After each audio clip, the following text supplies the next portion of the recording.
আজি ৰাতিপুৱা কথা এটা কওঁ আপোনালোকক বেয়া নাপাব কিন্তু মই যেতিয়া লং ভিডিঅ' এটা দিওঁ নহয় আপোনালোকে গুড মৰ্ণিং তেনেকৈ নিদিব ধৰক মই যদি পষ্ট এটা দিছোঁ গুড মৰ্ণিং বুলি তেতিয়া তাত গুড মৰ্ণিং দিয়ক কোনো আপত্তি নাই কিন্তু লং ভিডিঅ' এটা নোচোৱাকৈ আপোনালোকে যদি অকল গুড মৰ্ণিংটো দি থৈ দিয়ে নহয় মোৰ তেতিয়া ভিডিঅ'বোৰত ইছ্যু লাগি যাব গম পাইছেনে আৰু ৰিয়েক্ট পাৰিলে নিদিব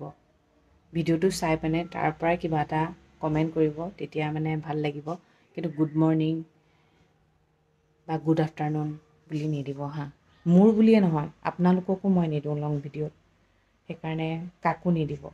নহ'লে মানে পেজটো বা একাউণ্টটোত কিবা এফেক্ট হ'বগৈ গম পাইছেনে ইছ্যু লাগিবগৈ এতিয়া ফেচবুকৰ ফালৰ পৰা বহুত কিছুমান ৰেষ্ট্ৰিকশ্যন আহি গৈছে সেইটো কাৰণে কৈছোঁ ৰিয়েক্ট নকৰিব আৰু good morning good afternoon good evening সেইটো নিদিব হা যদি মই পষ্টটো দিছোঁ তেতিয়া তাত দিব বাৰু নজনাটো কোনো লাজৰ কথা নহয় কিন্তু নাজানি পেনে জানুকে থকাটোহে লাজৰ কথা বহুত মানুহে আজিকালি ইমান লাজ কৰে কিয় লাজ কৰিব লাগে যিটো নাজানো ক'ব লাগে শিকিব লাগে আৰু কিছুমান মানুহ এনেকুৱা আছে জানিলেও শিকাব নিবিচাৰে শিকালে জ্ঞান বাঢ়ে গম পাইছেনে জ্ঞান কমি নাযায় মানে কি হয় নিজে শিকি থ'ম আনক নিশিকাওঁ তেনেকুৱা টাইপৰ মানুহ আছে সেইকাৰণে বহুতে মানে সুধিবলৈ লাজ কৰে একো লাজ কৰিব নালাগে পৃথিৱীত সকলো মানুহ একেই নহয় ভাল মানুহ আছে বেয়া মানুহ আছে মাত্ৰ মানুহ চিনি পাবলৈ শিকক আজিকালি মানুহবোৰক দেখিছোঁ মানুহবোৰে নিজৰ কামবোৰক বহুত ডাঙৰ বুলি ভাবে আৰু আনে কৰা কামবোৰ সৰু বুলি ভাবে গুড মৰ্ণিং মোৰ নাম সোণালী বৰুৱা নেওগ মোৰ ঘৰ তেজপুৰত মোৰ মাৰ ঘৰ শিৱসাগৰ দেই পৃথিৱীত সকলো দায়িত্ব ল'ব পাৰি কিন্তু গৃহিণী দায়িত্বটো আটাইতকৈ ডাঙৰ দায়িত্ব এই দায়িত্বটোৰ পৰা মানুহ বাচিলে ভালহে আৰু কোনোবাই যেতিয়া আপোনাক সোধে তুমি কি কৰা হাউচৱাইফ বুলি ক'লে বহুতে মানে অ' হাউচৱাইফে নি মই আকৌ কিবা কৰা বুলি ভাবিছিলোঁ হাউচৱাইফটো হৈছে এটা ডাঙৰ দায়িত্ব জানে মানুহজনে চাকৰি কৰিবলৈ বা ব্যৱসায় কৰিবলৈ ওলাই যায় ঘৰৰ পৰা কিন্তু মানুহগৰাকীয়ে গৃহিণীগৰাকীয়ে গোটেই ঘৰখন কণ্ট্ৰল কৰা আনকি মানুহজনে আনি দিয়া পইচাখিনিও মানে ক'ত কেনেকৈ খৰচ কৰিব লাগিব কাক ক'ত কি দিবলৈ আছে মাহেকৰ বজাৰ এক্সেপ্ট্ৰা সেইবোৰতো থাকেই তেনেহ'লে কওকচোন কাৰ দায়িত্বটো বেছি হয় গৃহিণীগৰাকী আৰু এটা কথা মন কৰিছোঁ মানুহে বিয়া হোৱা বয়সটো হৈ গ'লেই ভাবে বহুত এক্সপিৰিয়েঞ্চ হৈ গৈছে কিছুমান মানুহৰ বিয়া হোৱা 50 বছৰো হৈ গৈছে কিন্তু এবছৰত বিয়া হোৱা ছোৱালী এজনীয়ে যিমানখিনি কষ্ট বা যিমানখিনি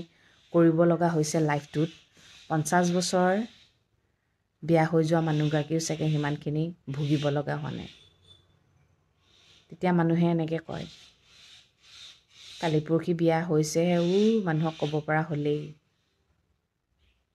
সকলোৰে লাইফবোৰ একেই নহয় আজি মই এনেকৈ বহি ধুনীয়াকৈ কথা কেইটামান ক'ব পাৰিছোঁ এতিয়া কিছুমানে পাৰিছে জানো কিছুমানে এতিয়া ইফালে সিফালে দৌৰি কি কৰিব লাগে ভাত বনাব লাগে ভাত খুৱাব লাগে আলপৈচান ধৰিব লাগে কাপোৰ ধুবলৈ আছে ঘৰ চাফা কৰিবলৈ আছে ঘৰ সাৰিবলৈ আছে সেইটোৱে কথা সকলোৰে জীৱনবোৰ একেই নহয় কেতিয়াবা এনেকুৱা হয় ধৰক অকণমান মনৰ ভাৱবোৰ প্ৰকাশ কৰে মন যায় ন আজিকালি মন যায় লাইফত কি হৈছে অকণমান জনাবলৈ মন যায় মানুহে ভাবে বৰ একদম এনেকুৱা বুলি ভাবে যে সেইকাৰণে চবেই জনায় তাতো মানুহৰ মানে কুৱেশ্যনৰ শেষ নহয় কিছুমানে হাঁহে কিছুমানে টিকিং কৰে নাপায় সদায় এটা কথাই জানিব আপোনাৰ লাইফটো আপোনাৰ লাইফ মোৰ লাইফটো মোৰ লাইফ মোৰ লাইফত কি হৈছে আপুনি নাজানে আপোনাৰ লাইফত কি হৈ আছে মই নাজানো কিন্তু কিছুমানে তাত খুলি ক'ব পাৰে কিছুমানে খুলি ক'ব নোৱাৰে লুকুৱাই থৈ দিয়ে সেইটোও নিজৰ ব্যক্তিগত কথা কিন্তু তথাপিও মই কওঁ ইয়াত কোনেও কাকো হাঁহিব নাপায় সকলোৰে জীৱনবোৰ বেলেগ বেলেগ বহুত মানুহ আছে এতিয়া ফেচবুকত কাম কৰিম বুলি লৈছে, কিন্তু একাউণ্টটো কি কৰিব লাগে সেইটোও নাজানে। প্ৰফেচনেল মোড কৰিব লাগে, প্ৰফেচনেল মোডনো কেনেকৈ কৰে, ফ'ল' কেনেকৈ কৰে, ফ'ল' বেক কেনেকৈ দিয়ে, সেইবোৰো নাজানে। যদি আপোনালোকৰ কোনোবাই নাজানে, ষ্টেপ বাই ষ্টেপ মোক সুধিব, মই আপোনালোকক জনাম। ঠিক আছে? আপোনালোকে সুধিলেহে মই ক'ম দেই। যদি আপোনালোকে মোক নুসুধে তেনেহ'লে মই তাৰ ওপৰত ভিডিঅ' নবনাওঁ। কাৰণ মোক মেছেঞ্জাৰত বহুতে আহি সুধি থাকে, মই ভাবিছোঁ মেছেঞ্জাৰত মই ৰিপ্লাই দি থকাতকৈ একেবাৰতে বহুতে শিকক বুলি ভাবিছোঁ। আৰু যদি মোৰ ভিডিঅ'বোৰ চাই ভাল লাগে, বহুত নজনা মানুহ আছে, ভিডিঅ'বোৰ শ্বেয়াৰ কৰিলে ধৰক তেনেকৈ বেলেগো আগবাঢ়ি যাব বুলি ভাবোঁ। সদায় আপোনালোকে অকল নিজে শিকাটো নাভাবিব, আনকো সহায় কৰোঁ। যদি ভিডিঅ'টো চাই উপকৃত হয় তেনেহ'লে ভিডিঅ'টো শ্বেয়াৰ কৰিব আৰু নাজানিলে প্ৰশ্ন কৰিব, নিশ্চয় মই ক'ম। ঠিক আছে? আজি তেন্তে মই ইমানতে সমাপ্ত কৰিছোঁ। সদায় কোৱাদৰে ক'ম, ভগৱানে সকলো মংগল কৰক, সকলো সদায় ভালে থাকক। গুড